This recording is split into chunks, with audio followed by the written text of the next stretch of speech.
البدع والأهواء، أهل البدع العقائدية وأهل البدع السياسية. نقول بيننا وبينكم السلف، بيننا وبينكم الكتب، كان فيقول البدع بيننا وبينكم. الحمد لله رب العالمين، والصلاة والسلام على المبعوث رحمة للعالمين وعلى آله وأصحابه ومن تبعهم بإحسان إلى يوم الدين. أما بعد. Ikhwanil kiram rahimani wa rahimakumullah. Pembahasan yang lalu kita telah masuk pada al-mukhalafatu fis shalah, di antara penyelisihan-penyelisihan terhadap dalil di dalam permasalahan salat. Ditutup kitabnya. Apa saja di antaranya indak Abdullah yang menyelisihi dalil dalam salat yang hukumnya haram. Karena kita baru mengambil hal-hal yang hukumnya diharamkan dilakukan di dalam salat. Apa di antaranya?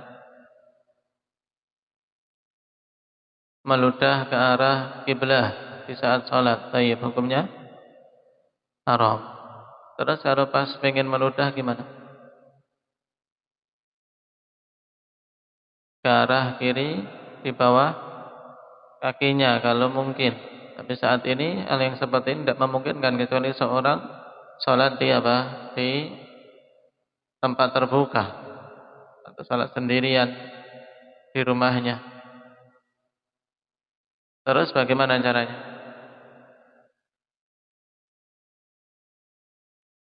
Kalau pas pengen meludah,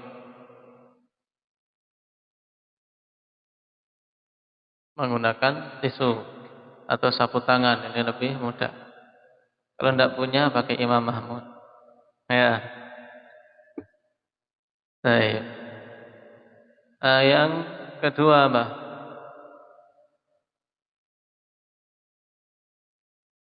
Indak ilhad. Mengangkat pandangan ke atas. Baik. Hukumnya haram. Kenapa haram?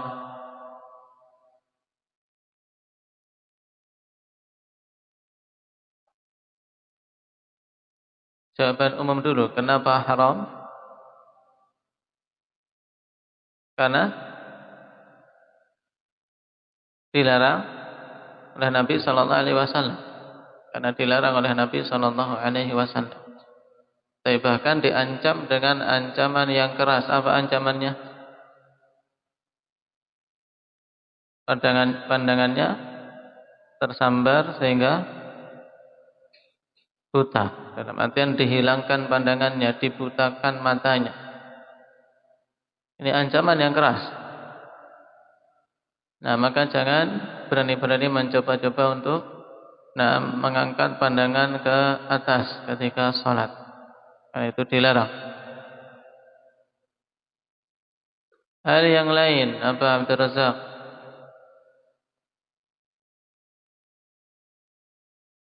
Sebelumnya siapa yang hafal dalil untuk masalah tadi? Ismail,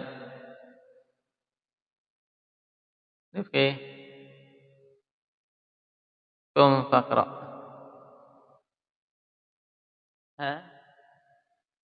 Had matan hadis.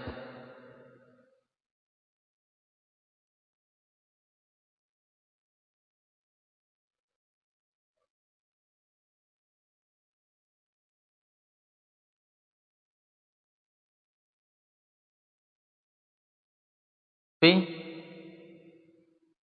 salatihim. Tapi ini pengingkaran yang tidak menyebutkan ancaman, yang lebih kuat lagi. Tadi mabalu aqwamin yarfa'una absarahum ila sama'i fi salatihim. Ada yang lebih keras lagi. Apa? Jadi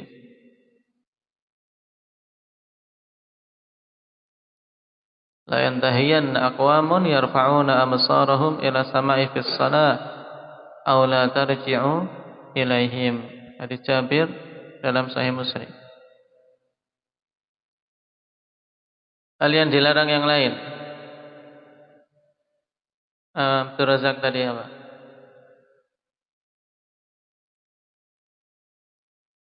Membaca Al-Quran ketika sujud atau rukuk. Baik.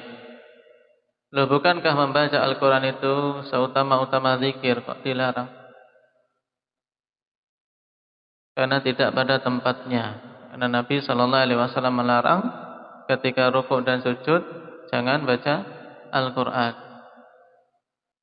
Baik. Terus kalau mau membaca Rabbana atina fid dunya hasanah wa fil akhirati hasanah wa qina adzabannar, ketika sujud boleh tidak?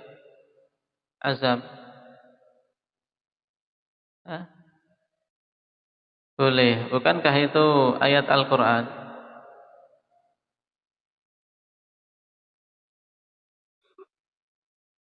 Hah? Meniatkan doa, bukan meniatkan membaca Al-Quran. Baik. Had dalil. Apa dalilnya yang melarang membaca Al-Quran ketika rukuk dan sujud? Kashfi.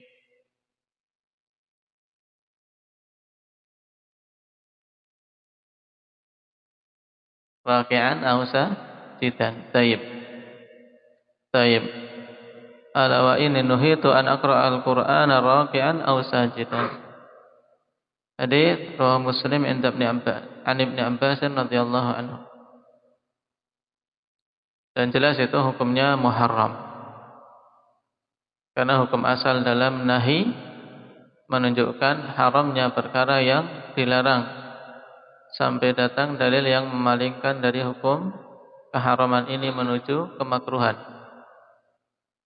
atau yang lain. Hal yang dilarang yang lain apa, Fadil?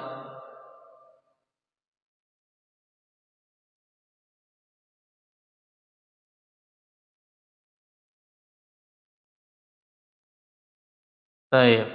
Nah, salat dalam keadaan menahan kencing atau berak. Nah, tapi kalau cuman kerasa sedikit gimana? Setelah itu hilang. Hah? Keluar untuk berwudu. Kalau cuman sedikit saja kerasanya. Hah? Nah, kemarin bagaimana? Nah, faidah dari Syekh Ibnu Baz rahimahullahu taala. Hendak Syahrul, kalau cuma terasa sedikit tidak mengganggu kehusyuannya dan tidak mempengaruhi pikirannya, taib, maka dia lanjutkan saja sholatnya. Taib. Ya, terasa sedikit saja. Mungkin di awal-awal baru, sehingga dia mampu untuk menyelesaikan tanpa terganggu olehnya. Tapi kalau rasa tersebut kuat sehingga mengganggu, maka dia hendaknya membatalkan sholatnya, taib, dan menunaikan hajat. Apa dalil untuk masalah ini? Alif.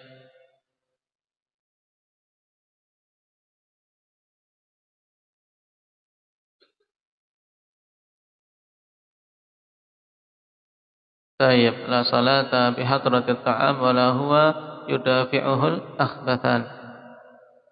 Taib. Hal yang dilarang yang lain apa, Faris?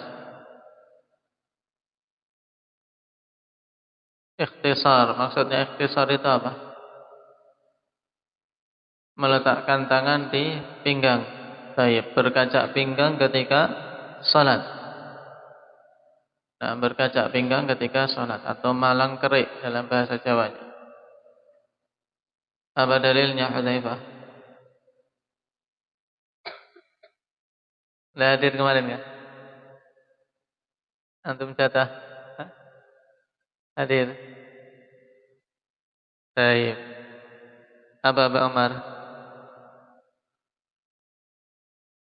Hadits Aisyah radhiyallahu anha.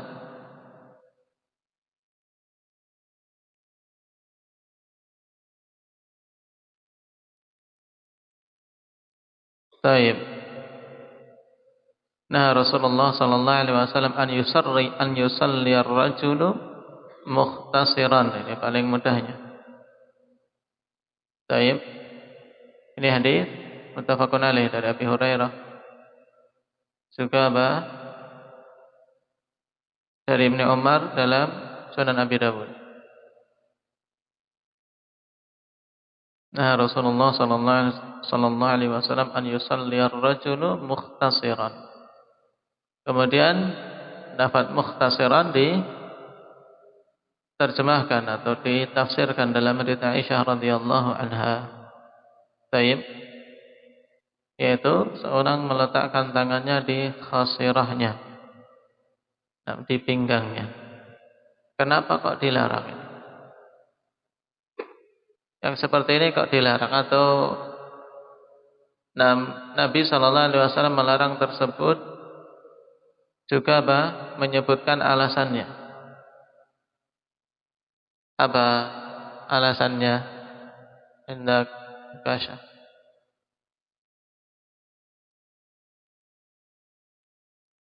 Kok yang seperti itu dilarang Nabi? Apa alasan Nabi sallallahu alaihi wasallam dalam hadis beliau?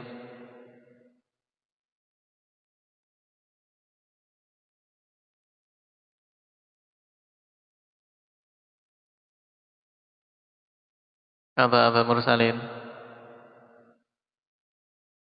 Menyerupai Yahudi. Taib. Nah, Aisyah radhiyallahu anha menjelaskan, innal yahud taf'aluh. Sesungguhnya orang-orang Yahudi melakukan itu. Dalam sebagian hadis ikhwanifillah, karena itu adalah bentuk salib dalam salat. Taib, tapi belum sempat mengeceknya. Nah, yang jelas di sini dalam riwayat Bukhari dari Aisyah radhiyallahu anha, beliau menjelaskan innal yahud taf'alu. Sebenarnya orang Yahudi melakukan itu, sehingga kita dilarang untuk menyerupai mereka. Baik. Sekarang kita lanjutkan, masih berkaitan dengan mukhalafat fis shalah, tapi yang hukumnya makruh. Tsaniyan mimma yukrahu fis shalah. Yang kedua, di antara hal-hal yang dimakruhkan untuk dilakukan di dalam salat. Perlu diingat kembali ikhwani fillah bahwasanya makruh dan muharram itu kedua-duanya perkara yang dilarang. Dan sampai pemahaman kita berkaitan dengan perkara yang makruh seperti pemahaman awamun nas.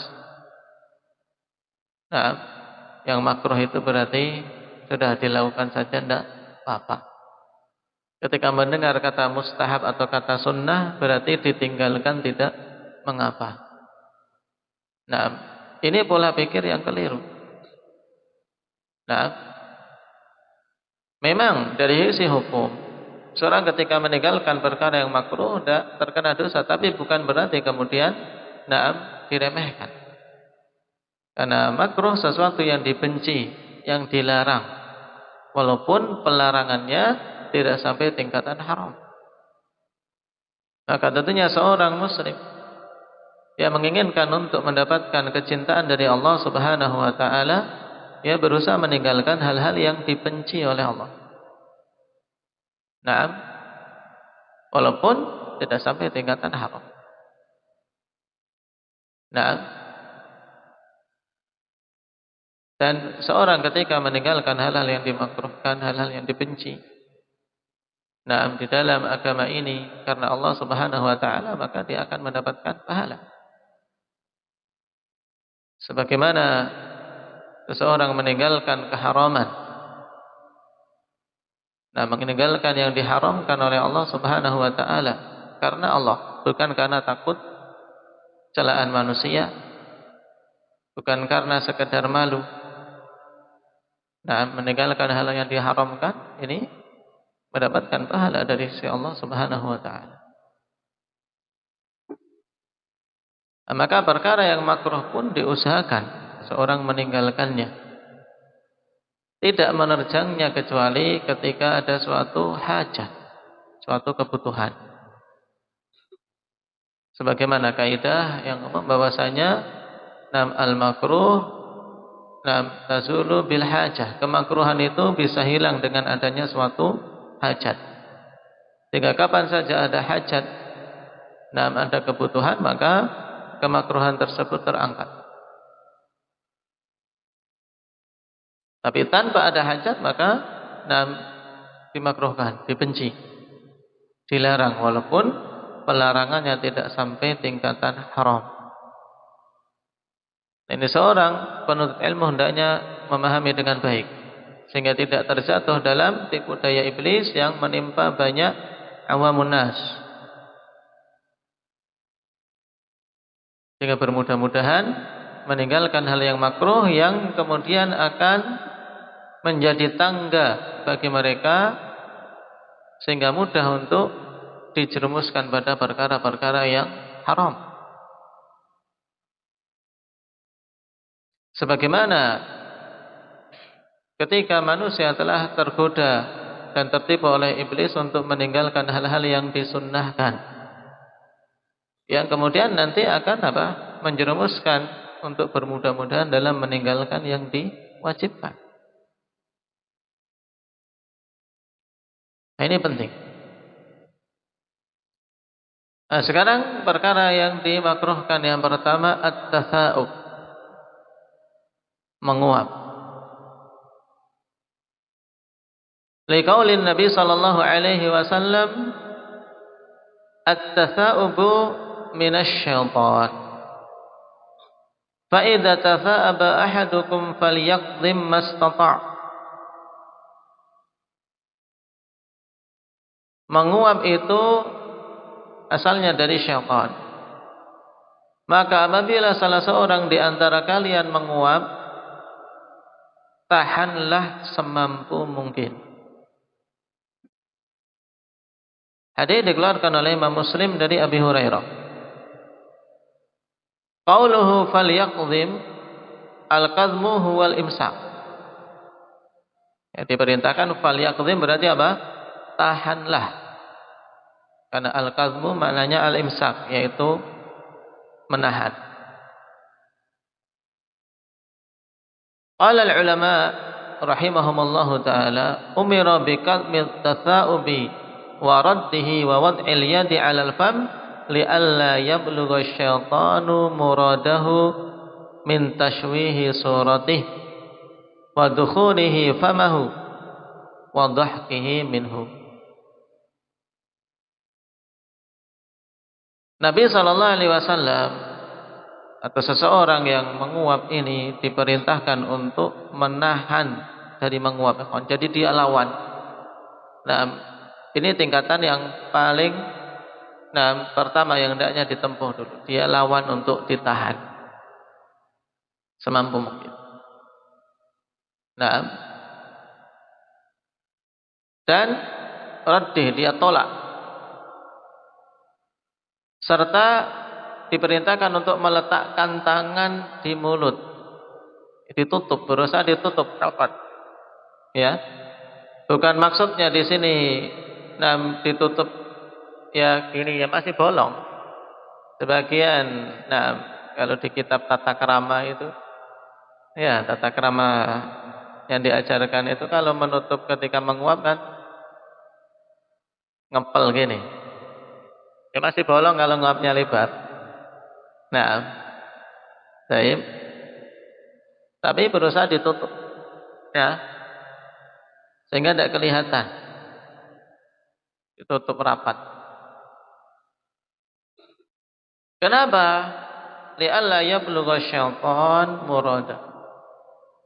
Agar syaitan itu tidak mendapatkan apa yang dia inginkan.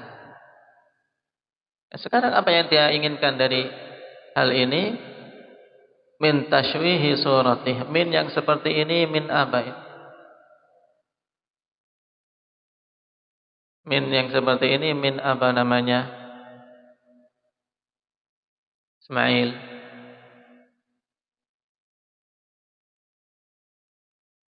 Min bayaniyah. Naam. Baik, min bayaniyah untuk apa? Menjelaskan. Yang dimaksud oleh syaitan itu apa saja? Min tashwihi surati, berupa tashwihi surah, itu untuk memperburuk bentuk kita. Allah Subhanahu wa taala telah menciptakan manusia akhwan fi ahsani taqwim. Apa dalilnya Muhammad?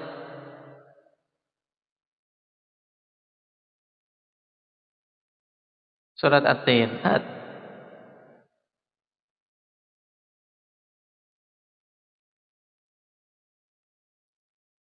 Laqad khalaqnal insana fi ahsani taqwim. Dan Allah telah memuliakan Bani Adam. Wa laqad karramna Bani Adam. Dan syaitan sangat benci. Makanya di antara tujuan syaitan dalam masalah ini agar apa? Memperburuk ya penampilan anak Adam ini. Coba antum sendiri ngilu, yaitu ngaca. Kalau pas menguap kayak apa? Saya menguap, lihat bentuk antum. Tidak ditutup dari apa? Nah, kan kayak kuda nil mangapit. Bentuknya menjadi apa? Buruk. Saya seandainya ada orang berbuat jelek misalnya kayak gitu, ya, orang-orang yang tidak memperhatikan aturan Allah kemudian difoto, kita kan akan malu. Sebab malu. Karena bentuknya jelek. Kemudian wadukhulihi famah. Tujuannya untuk bisa masuk ke mulutnya. Wadhahkihi minhu dan apa? Untuk bisa menertawakan, dijadikan bahan ejekan syaitan. Ditertawa ya kalau sudah menguap keluar suara ya Pak. Ini ditertawakan oleh syaitan. Senang sekali mereka riang gembira dengan keadaan anak Adam yang kondisinya buruk seperti itu. Wa qala sallallahu alaihi wasallam, "Idza tata'aba ahadukum fis shalah falyaqdhim mastata'a." Wa fi riwayatin falyumsik bi yadihi 'ala fihi. Fa inna asyaitana yadkhul. Rasulullah mengatakan apabila salah seorang di antara kalian menguap di saat salat. Perhatikan beberapa perintah Nabi sallallahu alaihi wasallam di sini. Falyaqdhim mastata'. Maka tahanlah semampu mungkin, tahan semampu mungkin. Cuman kadang seorang kan tidak jaga-jaga kan. Tiba-tiba namanya orang menguap kan posisi kadang capek atau apa tidak jaga-jaga untuk menahannya.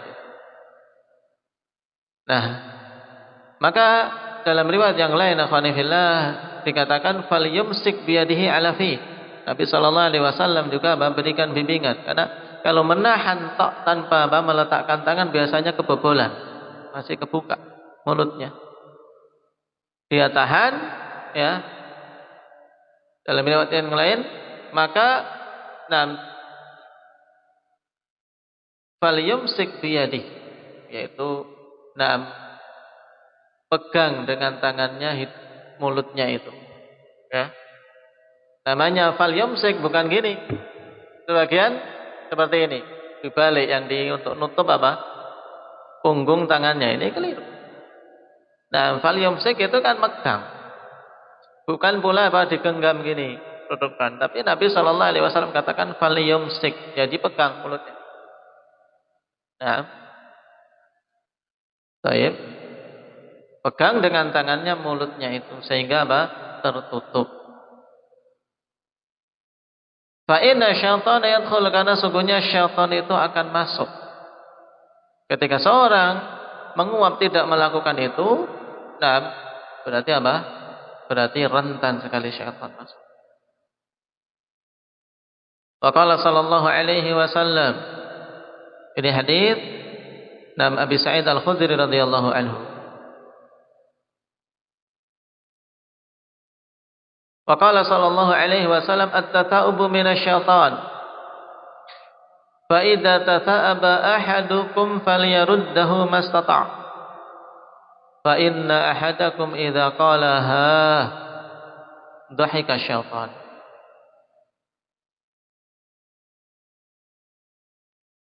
Menguap itu dari syaitan. Maka apabila salah seorang di antara kalian itu menguap, tolaklah semampu mungkin. Jadi dilawan, lawan. Nah, karena sesungguhnya salah seorang di antara kalian apabila mengucapkan ha ketika apa? Ketika menguap sampai keluar suara seperti itu, nah syaitan akan tertawa. Diketahui oleh syaitan. Baik.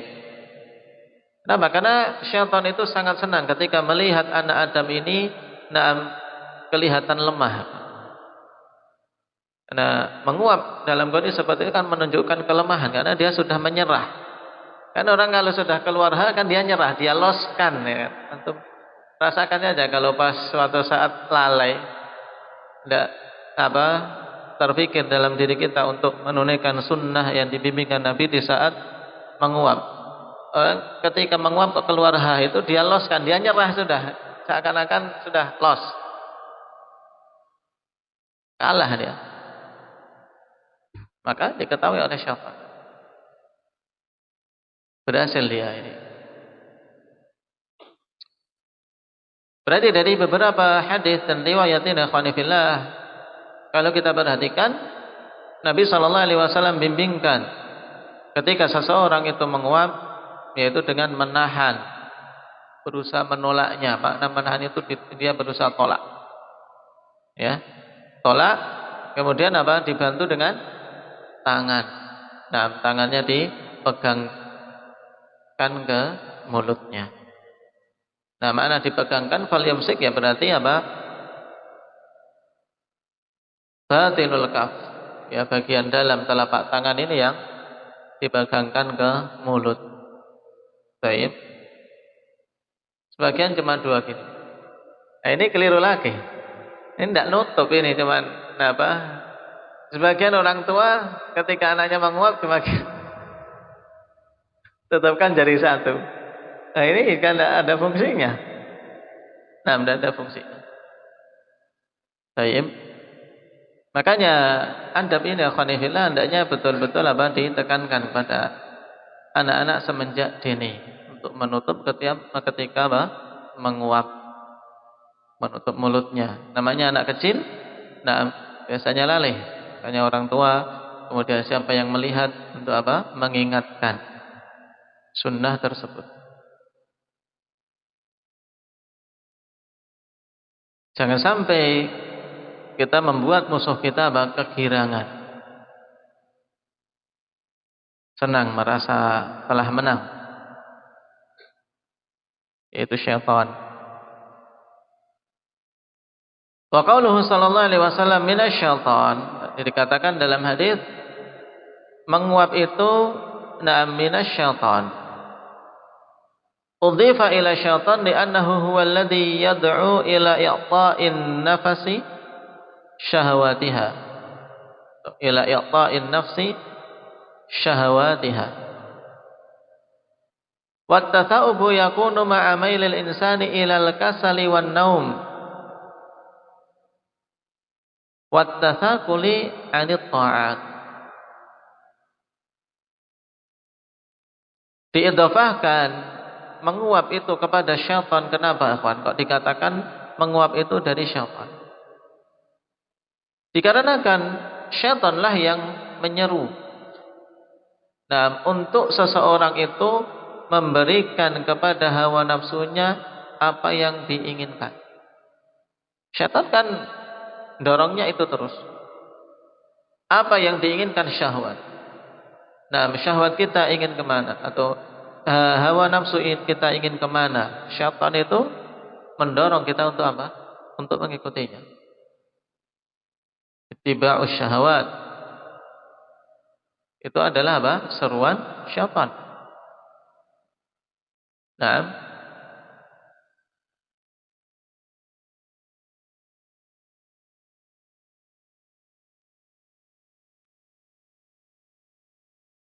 dan menguap itu, perhatikan hubungannya ini. Syaitan menyeru untuk kita mengikuti hawa nafsu kita dan syahwat kita. Nah, hubungannya dengan menguap bagaimana? Sedangkan menguap itu sendiri, nah, itu ada ikhwani fillah, wattasa'ubu yakun ma'a mailil insani ilal kasal. Dan menguap itu ada bersamaan dengan kecondongan seseorang itu kepada apa? Kepada kemalasan. Tidak ada. Nah, menguap itu ada kecondongan kepada apa? Kemalasan. Dan kemalasan itu di antara apa? Di antara senjata utama syaitan. Menimbulkan apa? Menimbulkan kemalasan. Karena seorang kalau sudah terperangkap dengan kemalasan ini, dia akan meninggalkan amalan ketaatan dan mudah untuk didorong kepada apa? Amalan-amalan maksiat. Ini jelas. Orang-orang yang terjatuh dalam kemaksiatan berawal dari malas dari berbuat ketaatan. Tidak usah jauh-jauh kita, perhatikan diri kita sendiri. Kita perhatikan diri kita sendiri ketika telah terperangkap dengan rasa malas. Ya, malas dari melakukan ketaatan. Baik, ada dorongan-dorongan untuk apa? Berbuat maksiat. Karena kita tidak menyibukkan diri dengan hal-hal yang Allah Subhanahu wa taala ridhai, ya mesti akan apa? Akan terdorong untuk menyibukkan diri dengan hal-hal yang dilarang oleh Allah Subhanahu wa taala. Maka jangan sampai seorang mukmin itu ikhwani fillah di dunia ini sabah lala. Apa makna sabah lala? Naam, la takun sabah lala. Dan dari seorang muslim itu sabah lala, yaitu dia tidak memiliki kesibukan, tidak untuk dunianya, tidak pula untuk akhiratnya, pengangguran. Tidak ada mukmin itu nganggur. Kalau tidak sibuk untuk akhiratnya, ya sibukkan diri dengan perkara dunianya. Dengan niatan untuk apa? Untuk memperkuat dan untuk memperlancar dia dalam beribadah. Jadi kalau keadaan dia sabah lala, ini makanan empuk bagi syaitan. Nah, menguap itu ada bersama dengan kecondongan untuk apa? Untuk malas. Wan naum, dan untuk tidur. Wat tathaqul fi ta'at, dan berat dari melakukan ketaatan-ketaatan. Dan ini terasa. Kita rasakan pada diri kita.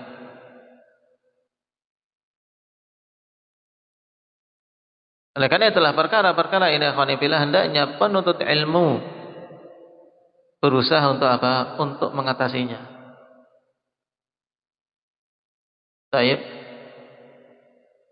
kemalasan, rasa berat dari ketaatan, ini harus diatasi. Adapun masalah tidur, tentunya kita memang membutuhkan tidur, cuman harus diatur gitu. Dulu di antara doa Syekhul Islam Ibnu Taimiyah yang dikutip oleh para muridnya akhwani fillah berkaitan dengan masalah ini. Nah, beliau di antara yang diminta adalah untuk apa? Untuk meminta agar apa? Tidur yang sedikit tapi apa? Tapi bermanfaat dan cukup. Allahumma kfini bil qalili minan naum warzuqni saharan fi ta'atik. Ya Allah, cukupkanlah aku dengan sedikit tidur dan berikan rezeki untuk bisa apa? Begadang dalam ketaatan kepadamu.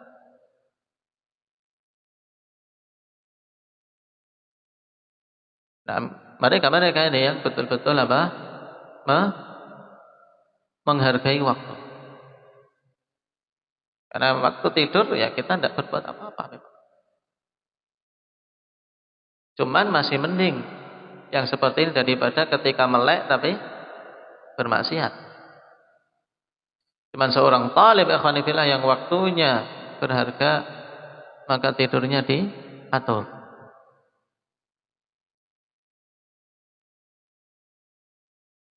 Kemudian idza qala dhahika syaitan. Maksud sautul mutatsaibi idza balagha fit tatsa'ub. Yaitu suara orang yang sedang menguap apabila betul-betul menguapnya diloskan berlebih-lebihan. Jadi ketika dia membuka mulutnya sudah sampai pol.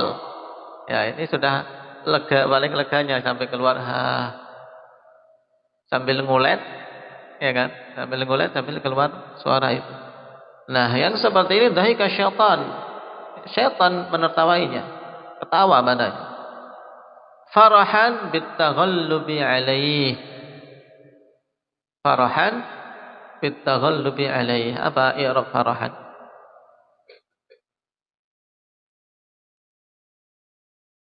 Apa i'rabnya?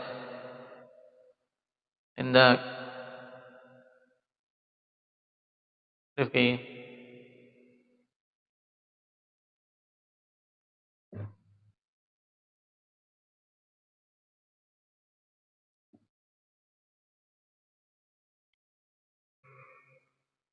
Nah, i'rabnya maf'ul li ajlih atau min ajlih atau satunya lagi istilahnya apa?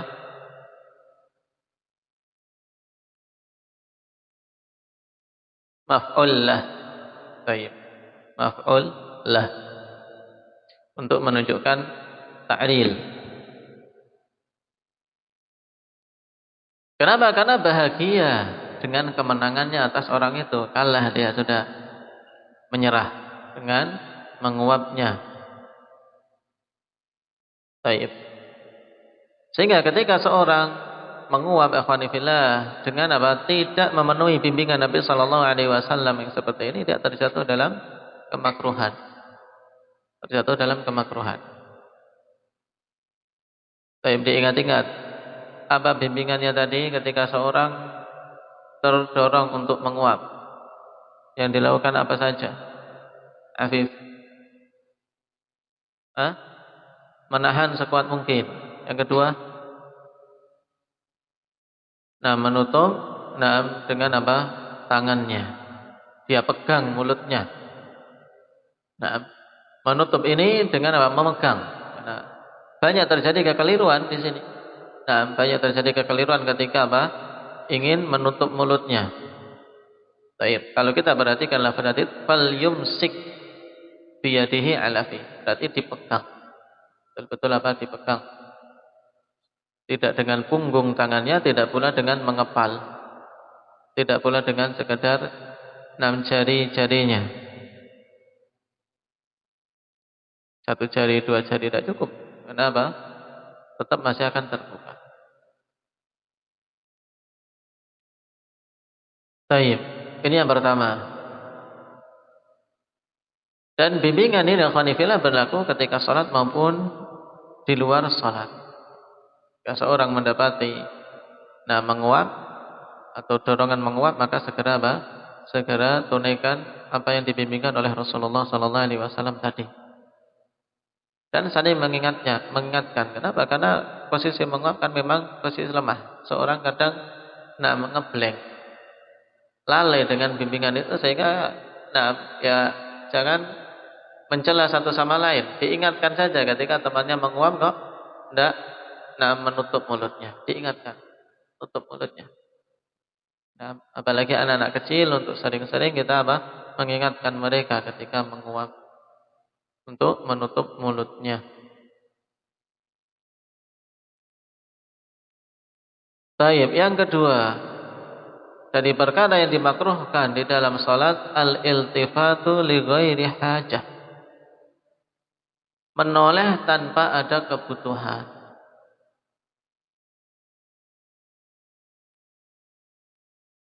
Faqad su'ila sallallahu alaihi wasallam 'anil iltifati fi shalah. Faqala huwa ikhtilasun yakhtalisuhu syaitan min salatil 'abdi. Nabi sallallahu alaihi wasallam ditanya tentang menoleh di dalam salat, maka beliau mengatakan itu adalah curian, copetan, ya mencopet, mencuri yang dilakukan oleh syaitan dari salatnya seorang hamba.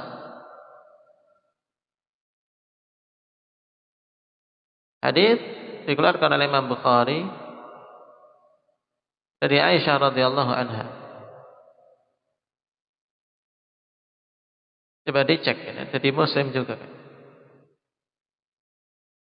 Nomor setelahnya itu nomor Muslim kayaknya.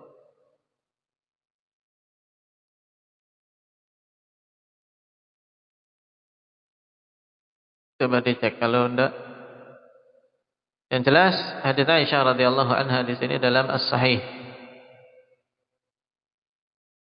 Qala wal iltifatu yakunu bir-ra's. Dan iltifat itu ya dengan apa? Dengan kepala tok. Menoleh itu kan dengan kepala. Badannya tidak ikut. Nah, badannya tidak ikut ini namanya iltifat. Dan ini perkara yang dimakruhkan di dalam salat, seseorang toleh kanan, toleh kiri. Nah, baik. Dan merupakan curian syaitan. Di sini menunjukkan bahwasanya syaitan dan khanifillah sangat gencar dalam melakukan gangguan-gangguan kepada kita semua, terutama ketika kita sholat. Bagaimana biar sholatnya seorang hamba itu bisa apa? Bisa rusak dan minimal terkurangi pahalanya. Ini syaitan upayanya luar biasa. Kalau kita perhatikan, upaya syaitan semenjak awal seorang takbiratul ihram, bahkan semenjak apa? Dikumandangkan azan. Upaya syaitan untuk mengganggu dan memalingkan manusia dari keutamaan-keutamaan yang didapat seputar salat ini sangat luar biasa. Lari ketika mendengar azan, lari sejauh mungkin sampai tidak kedengaran. Azan selesai datang lagi, mengganggu, yuwaswis.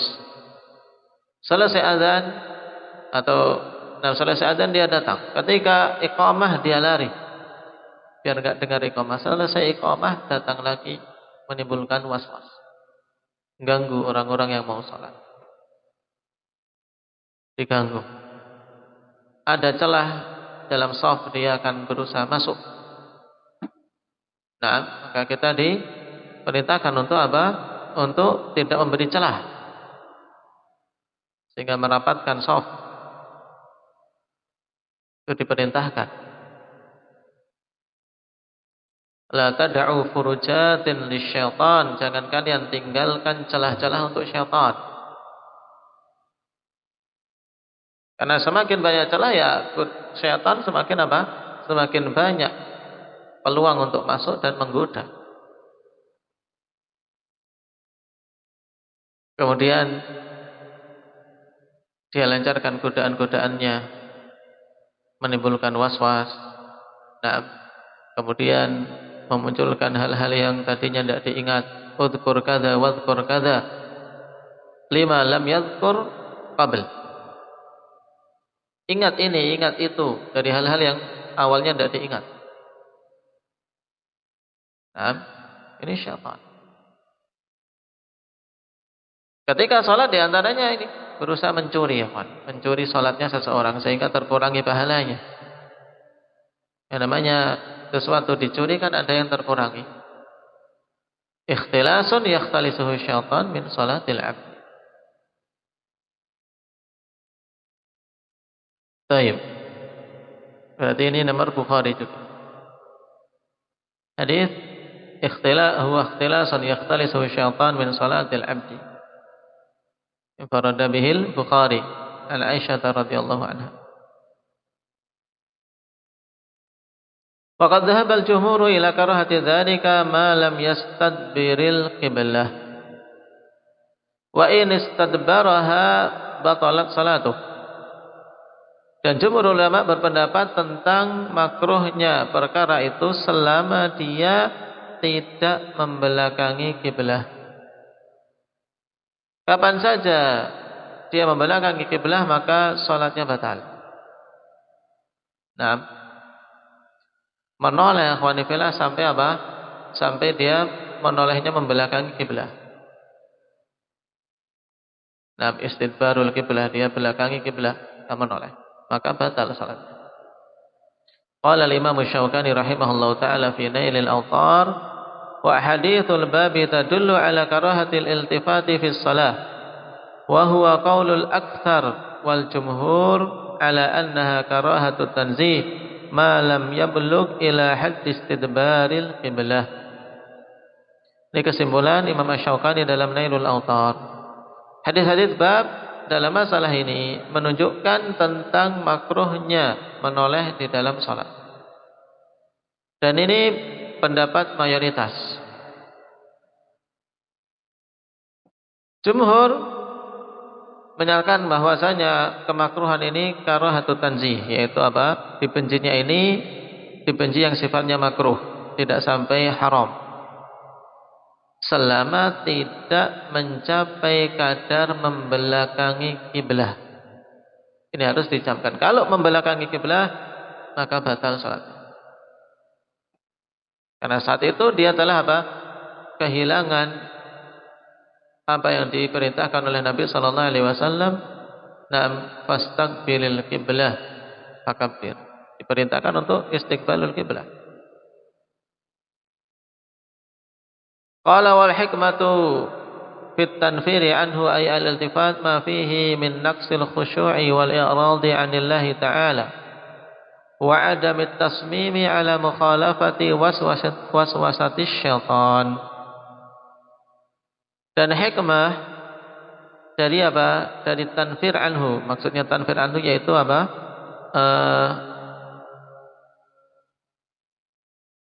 Upaya untuk menjauhi. Ya, hikmah dari apa? Perintah menjauhi, menoleh-noleh di dalam salat agar kita menjauh darinya, menjauh dari perbuatan ini.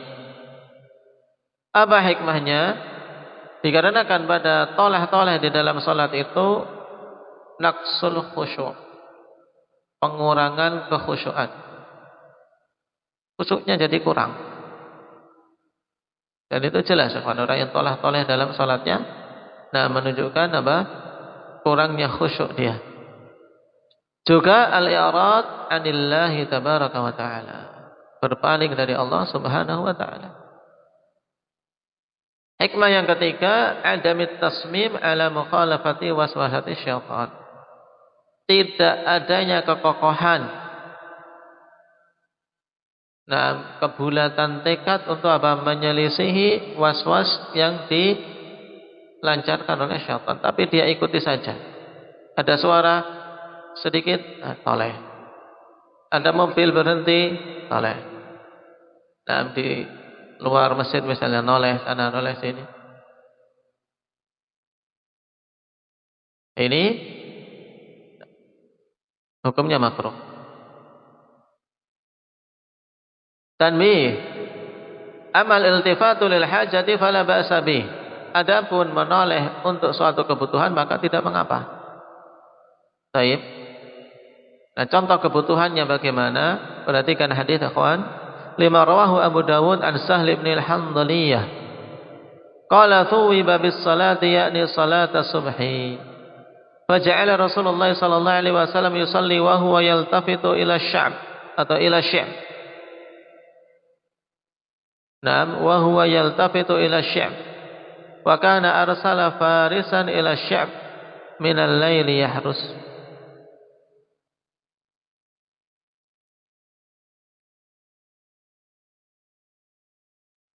Naam, thuwiba bis salah. Naam, yaitu telah dikumandangkan seruan untuk salat, yaitu pada salat subuh.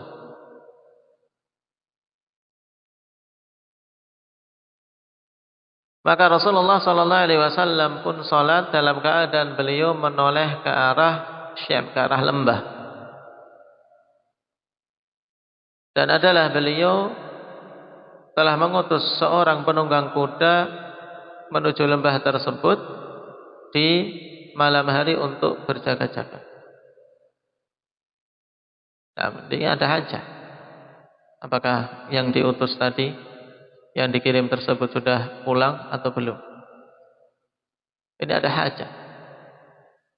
Nah, sebagaimana pula seseorang misalnya sholat kemudian anaknya, nah, anak kecil yang baru belajar berjalan, nah, di kanan kirinya mungkin. Ini biasa untuk ibu-ibu yang ada di rumah. Sholat dalam keadaan ada anak kecil di sekelilingnya. Nah, ada gerakan sesuatu, tentunya dia butuh menoleh. Ada apa dengan anaknya? Baik. Ini menoleh yang ada hajahnya boleh. Sehingga tidak ada kemakruhan padanya. Atau misalnya sedang sholat tiba-tiba ada suara celep di pundaknya. Apa ini? Jangan sholat diteruskan saja tapi sambil dia apa? Gemetar, ini apa yang mencelak di pundakku? Dilihat. Boleh melihat apa yang di pundak ini. Ulat kah? Atau kelelawar atau apa?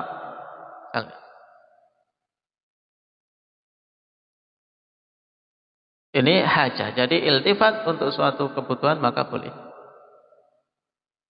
Tadi iltifat apa? Cuma sekedar menolehkan kepalanya. Kepalanya gerak. Kalau ngelirik, lihat kanan, lihat kiri, tapi apa? Tidak sampai menoleh.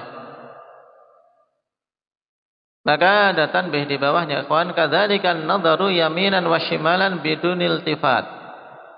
La dalila 'ala an-nahyi anhu lakinnahu yushghilu 'anis shalah fayanbaghi tarkuhu idza lam takun lahu. Ini tambahi alif ya Pak. Idza lam takun lahul hajah, atau tidak perlu lam di sini. Nah, idza lam takun lahu hajatun. Nah, lamnya dibuang saja. Kata Syekh Hafizahullah Ta'ala, demikian pula melihat ke kanan dan ke kiri tanpa menoleh. Kira-kira gimana? Lihat kanan kiri tanpa menoleh gimana kira-kira? Maksudnya bagaimana? Betul Hafid? Lihat kanan kiri tapi tidak noleh. Ya matanya saja ya kan? Ya matanya, bola matanya saja yang gerak kanan kiri. Nah, yang demikian, kalau tanpa menoleh tidak ada dalil yang melarangnya. Cuman itu menyibukkan dalam sholatnya tidak. Karena sholat itu kan butuh kekhusyuan. Untuk berjuang khusyuk ini berat. Nah, perlu melirik sana lirik sini. Baik. Cuman ini kita tidak bisa menyatakan haramnya atau makruhnya karena ada dalil. Tapi berkaitan dengan tadi, kalau itu sampai menghilangkan kekhusyuan maka jelas. Itu sesuatu yang dibenci. Lakinnahu yushghilu 'anis shalah, menyibukkan dari salat, seyogianya untuk dia tinggalkan apabila tidak ada kebutuhan. Ya, kebutuhannya sama tadi. Makanya masih mending kawan, misalnya salat sambil anaknya dilepas yang baru berjalan. Namanya ummahat di rumah, ujian untuk salat itu berat. Apalagi punya anak-anak kecil. Makanya Allah Subhanahu wa taala berikan kemudahan kepada mereka untuk yang dijaga betul-betul salat wajibnya. Karena wajibnya dijaga. Kemudian hal-hal yang wajib ditambah dengan ketaatan kepada suami, itu sudah apa? Sudah menjadi sebab sangat besar untuk masuk ke dalam surga. Karena memang di rumah kesibukan mereka luar biasa. Berkaitan dengan pengasuhan anak-anak. Jazahunnallahu khairah. Nah, nah kalau mungkin itu ya cukup melirik saja. Kalau masih bisa melirik saja, yang tidak ada larangan padanya. Tidak perlu sampai menoleh, kecuali kalau memang butuh. Baik. Ini dua dulu kita ambil dari hal-hal yang dimakruhkan di dalam sholat. At-tatha'ub, sambil diingat faidah-faidah nah berkaitan dengan adab menguap ini. Dan hadisnya bagus di sini. Untuk dihafal karena apa? Terkumpul lafaz-lafaz berkaitan dengan tatha'ub. Dan yang kedua apa? Masalah iltifat. Barakallahu fikum, nas'alullah at-taufiq was-sadad, walhamdulillahirabbil alamin.